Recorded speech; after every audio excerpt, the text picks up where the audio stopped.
Hey everybody, hope you're doing great. Happy Tuesday. Jeannie Andreessen here, business coach for interior designers.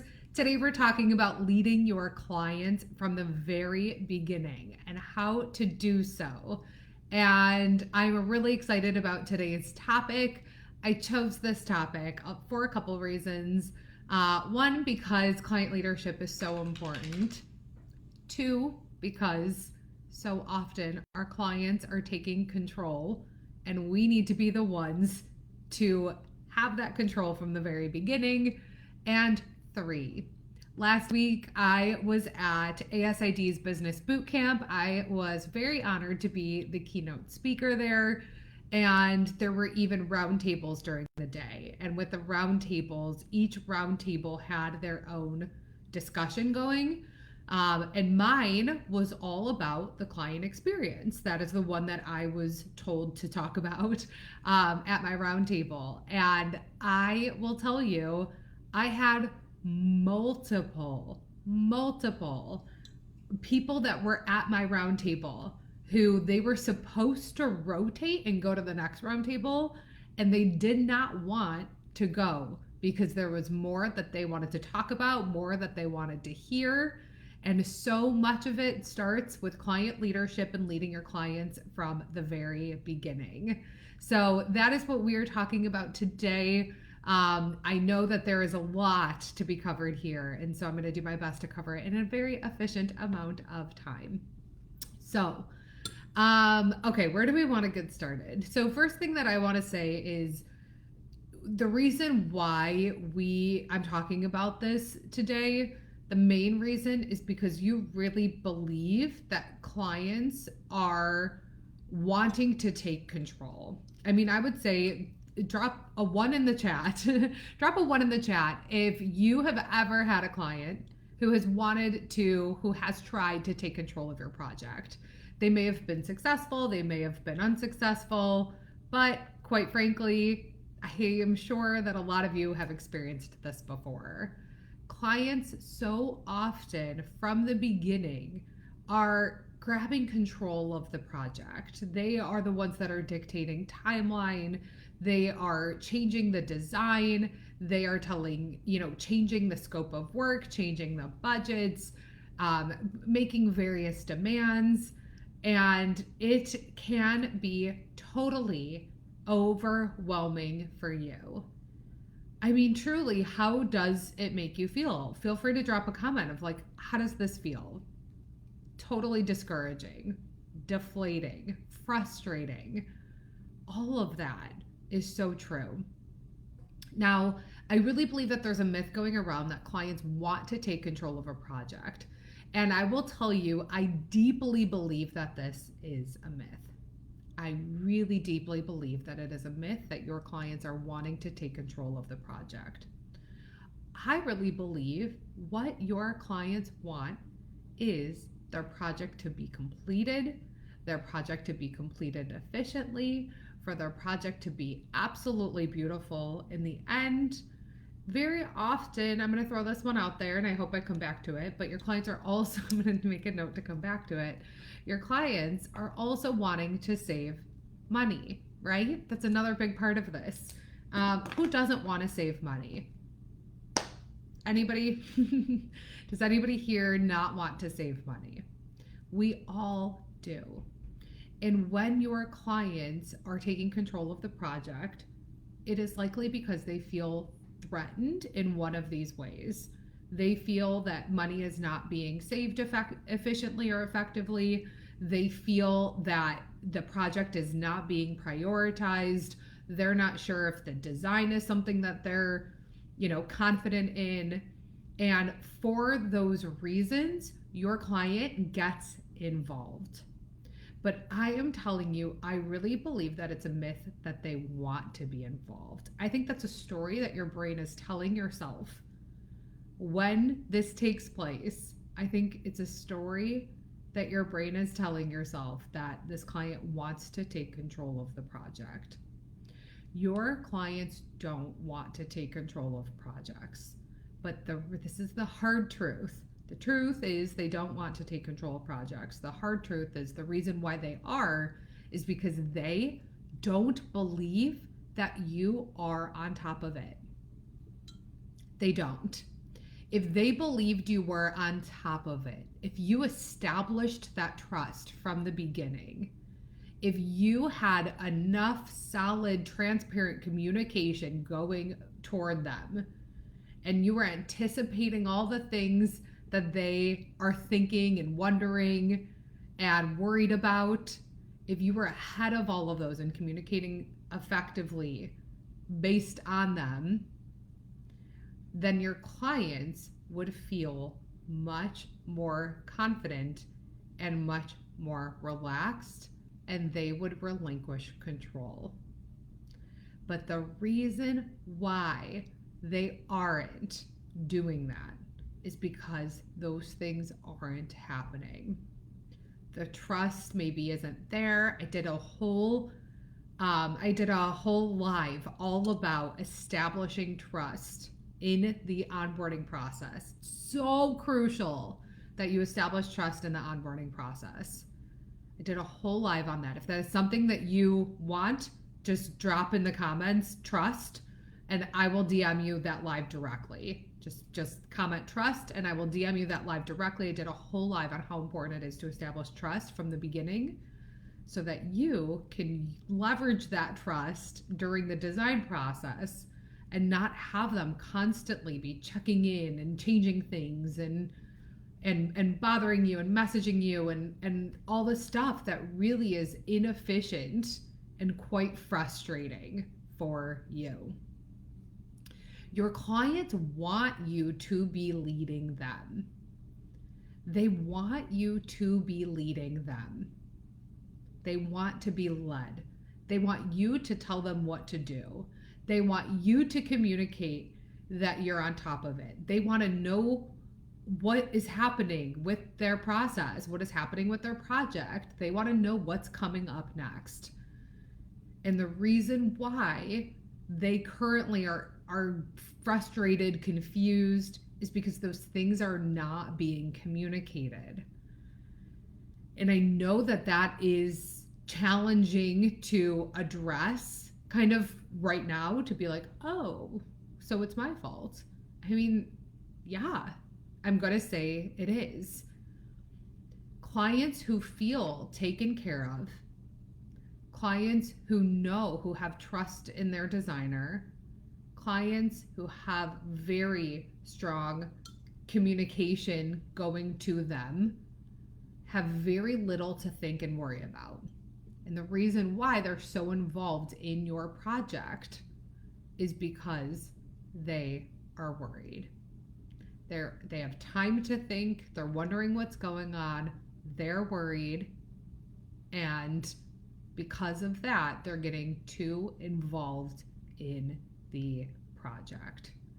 Now, why is this happening? As I mentioned, it's because these things are not being communicated from the beginning, and they don't feel that you are on top of it. So let's talk about that. How do you lead your client from the beginning to establish that leadership, to be the one that's in control, to be the one who is in control of the project, and to have your clients let you do what you do best without getting involved, making changes, or making your life harder or more or inefficient.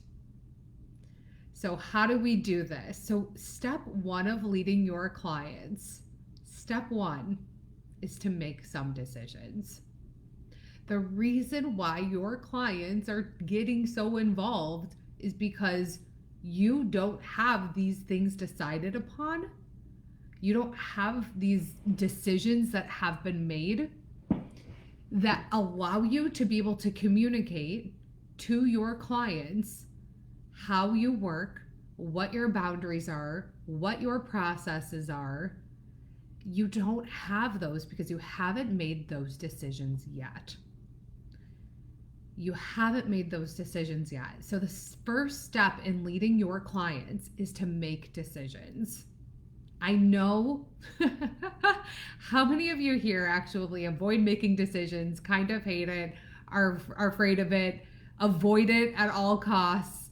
How, if you would describe yourself as indecisive, drop a 1 in the chat. That's what I would love for you to do. If you would say I am call yourself indecisive, drop a 1 in the chat. Because the first step in doing this is to make decisions. If you are not making decisions, how can your clients know how to be able to, how can you communicate what your processes are if you don't even have processes that you have decided upon? How can you communicate what your boundaries are if you have not decided what your boundaries are? How can your clients follow what your boundaries are if you haven't communicated them because you haven't decided them? Everyone thinks that they have boundaries or have decided boundaries, or they think they have boundaries. And then you find out that you actually don't have boundaries because your client will cross something and you're like, oh, I don't even know how to stop that from happening. So the first step is you've got to make decisions. The first step in leading your clients is making decisions. Here are some decisions that you may want to make. Decisions on boundaries. If anybody here has been joined me last week for Business Boot Camp, I did a whole talk. My keynote was basically about boundaries. And they all got a bonus resource of a bulletproof boundaries guide. And I'm like, oh man, I'm going to repurpose that and tweak it a little bit to gift to everybody, because it was a special gift to those attendees where I put like a zillion things in there. Like maybe I'll like pare that down a little and give it to everybody. But boundaries are so important. You've got to make decisions on what your boundaries are, what your communication boundaries are. When are people going to communicate with you? When do you want them to communicate with you? When do you not want them to communicate with you? How do you want them to communicate with you? These are all decisions that you have to make from the beginning. The design process. Oh man, the design process. Why did I just sigh with that one? Because the design process is so important to communicate in a very basic level, at a very basic level for your clients to understand what phase 1, phase 2, and phase 3 looks like. And so often your clients have no idea what that looks like. So they're kind of wondering, where are we in this? Where are we right now? Where are we right now in my project? And then they start barking out orders for you to do things that are really phase 3 of the design process. And you're like just entering phase 1. But how could they know any different if you haven't communicated anything different, because you haven't decided anything different? So you really want to decide what is your design process. What are the steps in the design process that your clients can expect so that you're able to communicate those effectively to them. Client minimums is another really big one for decisions. I have talked so much about my VIP days. If you've been following me for the last few weeks, I've talked so much about my VIP days. It's all about the client onboarding experience. It's all about the sales process. It helps you develop one streamlined onboarding process that sets expectations and manages, communicates boundaries, allows you to be able to manage expectations well with your clients, establish that leadership with your clients. But the first step in my VIP day is helping my clients make decisions on all of these things I'm mentioning. Client minimums are so important. If you don't have your client minimums decided upon, and you have an undesirable client that comes your way, and they come your way, someone refers you to them, they end up on your calendar, you go to their house, and you're not even excited about this project, and you're trying to think about how you're going to make it work because you can't decline them. All of that can be avoided with establishing really good client minimums from the beginning. Establishing good client minimums from the beginning allows you to be able to lead your projects well. Response deadlines. How many times have you had somebody say to you that they're interested or indicate that they're interested, and then they just fall off the face of the earth? and you don't even hear anything. And then they circle back months later and they're like, hey, we're ready to pull the trigger now. We're ready to get started. And you're like, now? You want to get started now? You don't think I have 7 other projects going on right now? We can get started in maybe 3 months, maybe 4 because you disappeared. So I'm going to push this off even longer. That they think that they have power and control because nothing else was communicated. And so when we start deciding, hey, let's create some deadlines about when we hear back from people. And if we don't hear back from people by that deadline, we're going to assume we're not moving together, moving in together, moving forward together. So we can, so then I can move on and find my next prospective client. I also, a really big one here is making decisions on when clients shop you. When they start finding their own items that were in your scope of work, that were things you were supposed to be purchasing. Those are more decisions that need to be made in the beginning, because client leadership is knowing who you are, how you run your business well, knowing that it's in everybody's best interest that this process is followed over and over and over again, and that it's followed by them. That is how you lead your clients well. And being able to communicate that and basically telling your clients you're either getting on the bus or off the bus. But either way, this bus is moving, and I want you to be on this bus. There's a seat on this bus for you. If these policies, processes, and so on are agreed upon. And I promise you that these processes and policies and boundaries and all the things that I'm setting in place are in your best interest. But you've got, in order to lead, in order to have that kind of leadership, you've got to decide what those things are. So step 1 is making decisions and not being afraid to make decisions either. And not making, there's decisions and then there's fake decisions. A decision means something has been decided upon and you're moving forward and there's nothing else really around that. One of those fake decisions are when you're like, yeah, I decide that I want my clients to communicate with me, from 9 to 5, Monday through Friday. And outside of that, I'm not interested, or that's my boundary. And then they, go and text you at 7 p.m. and you're like, dang it. I guess I'll respond to them. It's like, then that's not a boundary. That's not a decision. That is not a decision, and that is not a boundary. Like, we've got to be super clear about what these are and make them really, really clean too, because when they're not clean, then you get in your head about maybe it's bad that I created this boundary. Maybe it's not fair. Maybe it's, maybe it's in their best interest that I respond to them around the clock, and, and then every single thing you've decided upon goes right out the window. So step 1 is making decisions. We got to make decisions and make them really clean and really clear and feel really amazing about them, and work through anything that's holding you back from making that decision. That's a lot of the work that I do, is when my clients and I are making decisions and they're like, but what about this? What about this? But what about this? I help coach through that to get them to a place of figuring out exactly what feels great for them. So step 1 is making decisions. Step 2 in how to lead your clients.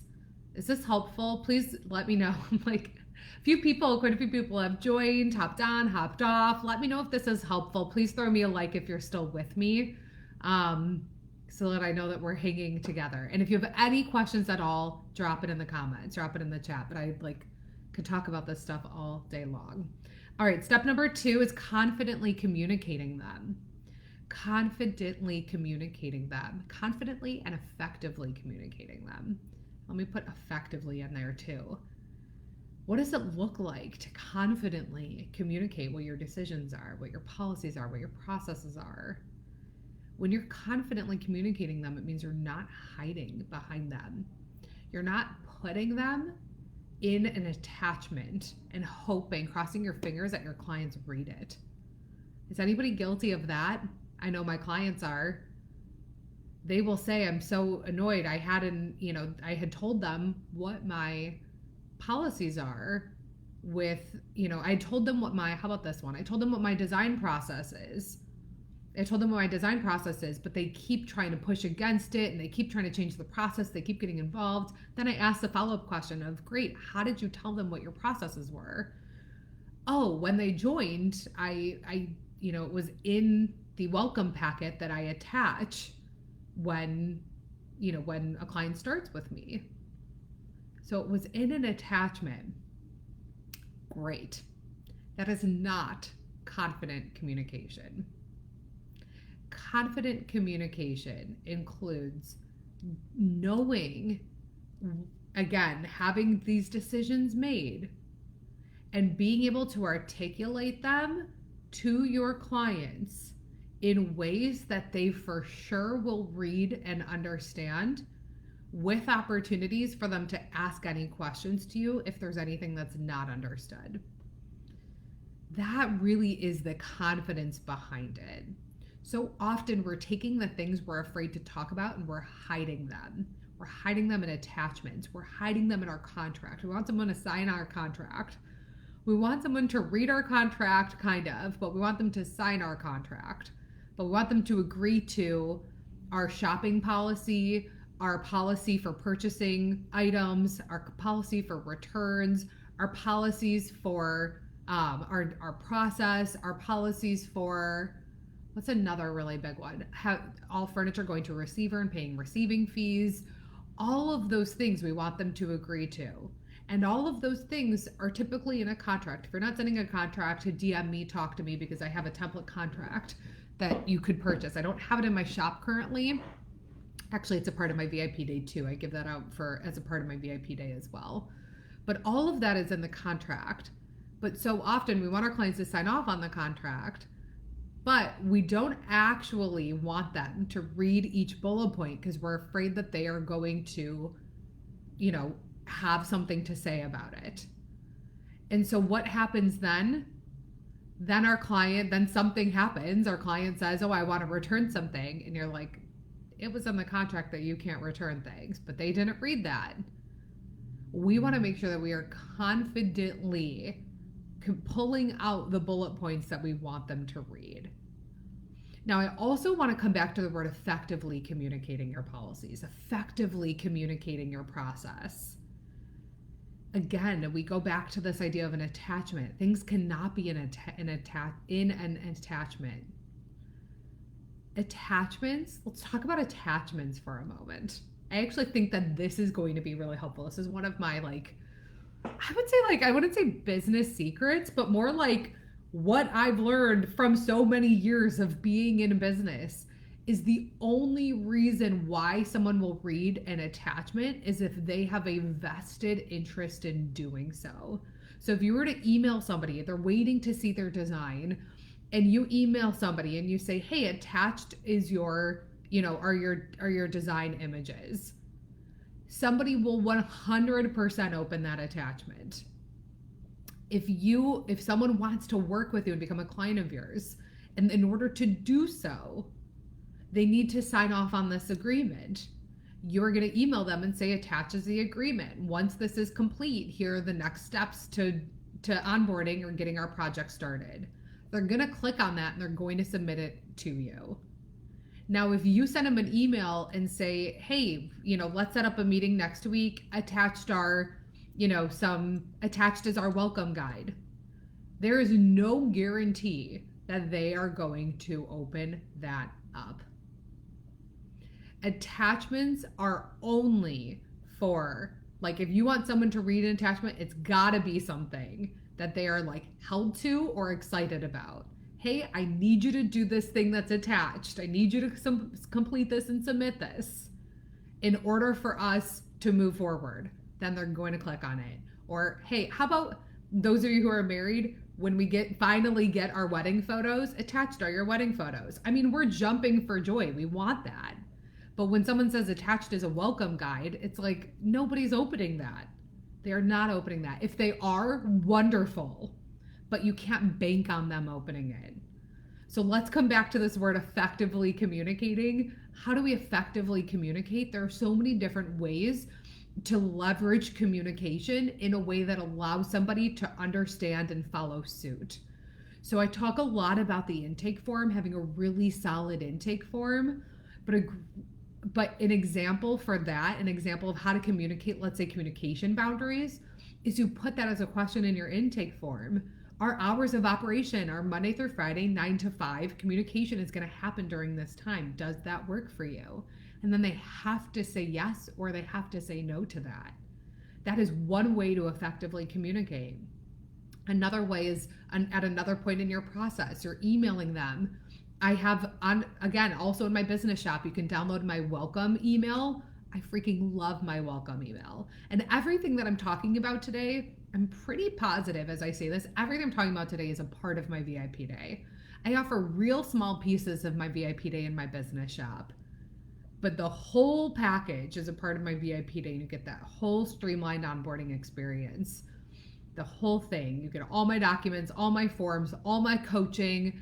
It's one-on-one. You get me. It's not like a pre-recorded anything. You get me and I cover all of it and we work through anything that you're confused about. It is so, so awesome. But if that's not something you need and you just want these bits and pieces, head to my business shop at my link in bio. Don't go there now. Don't leave me now. But head to my link in bio and you can browse my business shop and buy different pieces of the things that I offer. So in the welcome email, you're saying, hey, welcome to joining us.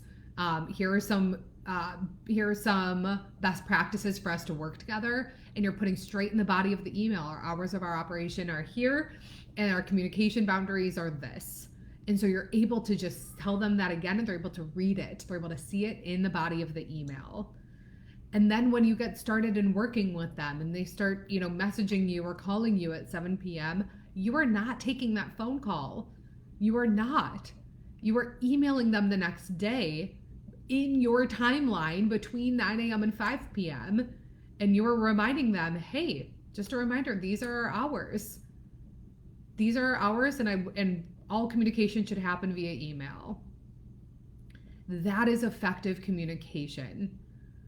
I taught last week, again, I talked all about this stuff at Business Bootcamp, at ASID's Business Bootcamp. This was all a part of my keynote. We talked so much about boundaries and how to have balance in your business and how to be able to take that kind of leadership from the beginning with your clients. We talked about all of that. And one thing in regards to effective communication that I want you to understand is that they say you need to drive past a billboard 8 to 10 times for your brain to actually absorb the message. And I want you to take that, I want you to apply it to what you're communicating to your clients. You can't just tell someone something once and put it in an attachment. You have to put it straight in front of them, have them agree to it, and over again, you're reminding them of it if there are any questions that come up or if there's any confusion that takes place. I'm going to land the plane very, very shortly. So confident communication is number 2. Number 3 is getting their buy-in. You've got to get their buy-in. You've got to get their buy-in on, and again, this is all how to lead your clients. So step 1, make decisions. Step 2, communicate them effectively and confidently. Step 3, make sure that they're bought in. Again, if you have something in an attachment, that is not confirming somebody is bought in. There are various things that we need someone to check the box of to say, yes, I agree to this, because that allows them to, again, have this message sink in that like, okay, you're the boss, you're in charge. That's what you want to communicate from your onboarding process, that you are the boss, you're in charge, and you have your shit together. That is not 9 out of 10 designers. That is not the vibes they are giving off.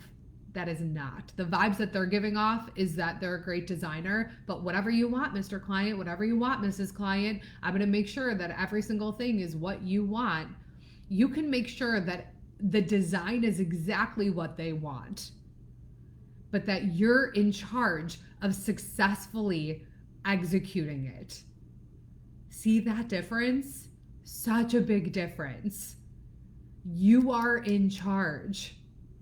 And that's the thing, you are the expert. Your client is not the expert. You are the expert, and you've got to own that. You've got to own that, and you've got to communicate it effectively, and you've got to get their buy-in, because if they're not bought in, they're off the bus. They don't need to be on the bus. This bus is moving forward either way. You are a successful designer who runs a successful design business, and you will have clients that respect you, that follow your protocol, that are enjoyable to work with. You will have those people, and you do have those people. And you want to really articulate that in a way. You want to give those vibes off that a client knows, okay, they have their shit together. I'm going to trust them. I'm going to follow their lead. I'm going to follow their lead. That's what you want to give off. So step number 3 is you want to get their buy-in. So a very simple example is that example I used for the intake form, where you communicate your communication boundaries in there, and you say hours of operation 9 to 5, our communication will happen during this time. And you say, does this work for you? Could this work for you? Check the box yes, check the box no. They check that box yes, done. Those are the little things that they might not even think twice about. Those are little things that create leadership from the beginning on your end. You are the leader. And now step number 4 of how to lead your clients is that you continue to stay ahead of what it is that they are worried about. You always have got to be in a place of what are they thinking, what are they worried about, and how do I get ahead of that? And when you get there and you're able to communicate, hey, Mr. or Mrs. Client, hope everything is going well. Just a reminder, here's what's taking place in 3 weeks. Right now we're in this phase. Here's what's taking place in 3 weeks. Here are the couple things I'm working on in the meantime. Here's the one thing I need from you between now and June 2nd. If you can get that over to me by June 2nd, that would be great. That allows the moment that your client starts thinking, I wonder what's happening next, or is she waiting on something from me? And you're able to you send an email at the right time like that. They take a step back, they breathe, and they go, oh, right, they're on top of it. And that's what we want to create. But you can only create that well if you start from the beginning with power and with leadership.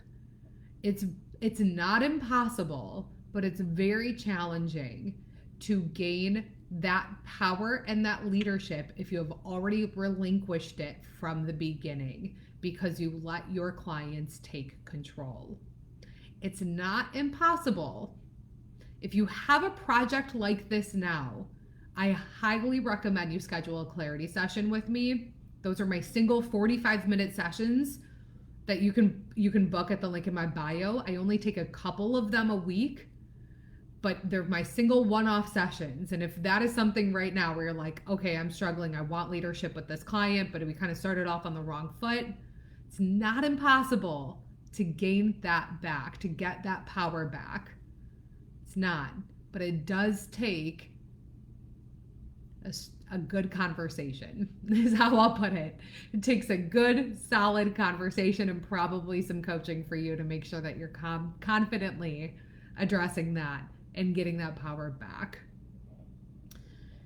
I want to come back to, as I promised, this idea of saving money.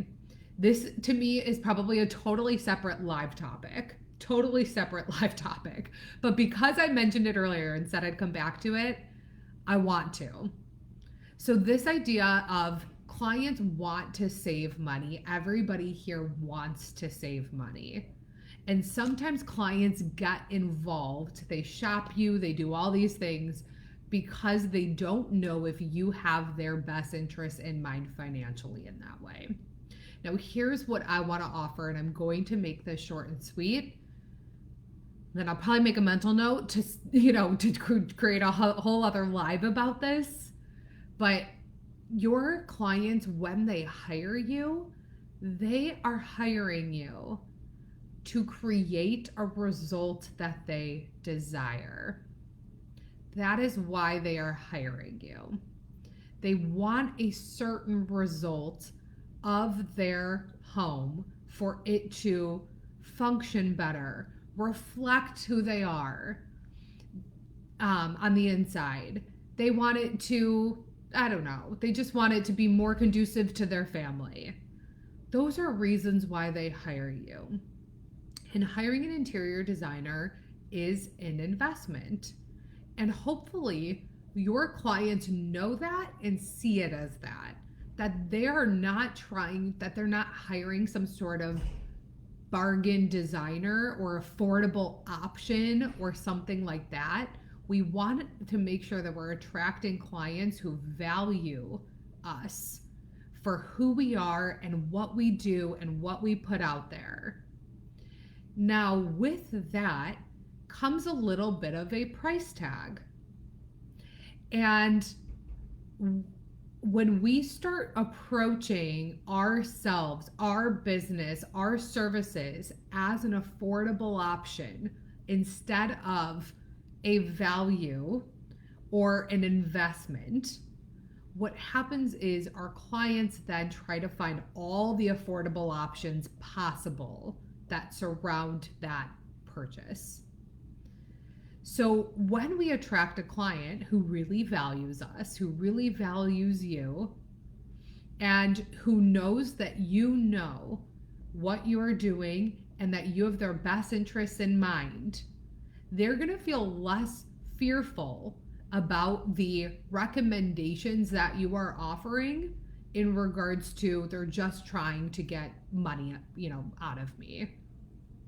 They're just trying to find the most expensive option. We don't want that to happen, but that happens when we start positioning ourselves as super affordable and wanting to make things work for everybody and trying to get somebody something on a budget. And listen, almost everything has a budget, but the goal is that we are attracting clients who value you, who see this as an investment, and who see that the pieces that you are pulling for them are intentional pieces of art that fit as a part of an overall design. And that you are going to take the money that they have communicated to you, that they are comfortable spending, and allocate that in the right place. If they don't have that trust in you, a lot of times it comes back to clarifying the budget over and over and over again to make sure that we are good to go, that we have this dollar amount. But if they don't feel that you are on top of that, that is when they often will start pulling their own pieces because they're afraid that you are only going to find the most expensive pieces out there, most expensive options out there. And that, our goal is to make sure that our clients understand we've got your back. Just because you recommend a couch that is $20,000 does not mean you do not have your clients' back. You are only going to recommend that couch to them if it fits what they've communicated is in their budget, what they're comfortable spending, and the result that they're looking for. And they've got to know that. As I mentioned already, I did an awesome live a few weeks ago about establishing trust and how important and crucial that is from the very beginning. How do you do that? With a really solid, clean onboarding process where you're building that know, like, and trust factor. Okay, everybody, I talked like way too much. Thank you for hanging with me. Was this helpful? Let me know. Do you have any questions? For anyone who's been watching most of it, all of it, are there any questions that you have? Well, I want to invite you all to explore my VIP days further. Thank you. I want to invite you all to explore my VIP days further. You can head to the link in my bio to learn more about my client process VIP days. They are a half day. We meet together one-on-one, and I help you implement one streamlined onboarding process. We make decisions together. I teach you some sales strategies, but best of all, I make it really clean and organized for you so that you are able to manage expectations with your clients, establish client leadership. You're able to communicate client boundaries, and you're able to build that know, like, and trust factor from the beginning that allows you to be able to design at a high level long term. If you have any questions at all, don't hesitate to reach out, but you can apply for that at the link in my bio. If any of the pieces of my VIP day are more of a priority to you than that overall day, head to the link in my bio and visit my business shop. You can get my intake form on there. You can get my welcome email on there. You can get, and when I say my welcome email, I mean the welcome email I drafted for my clients, where it welcomes your client to your organization, communicates boundaries, communicates expectations, all of the things. You can get all of that at the link in my bio. My discovery call script and form is on there. All of that is on there. If you have any questions, like I said, don't hesitate to reach out. Thanks for hanging with me. I'll see you next week on Tuesday, same time, same place. And I hope you have a wonderful rest of your day. Take care, friends. Bye.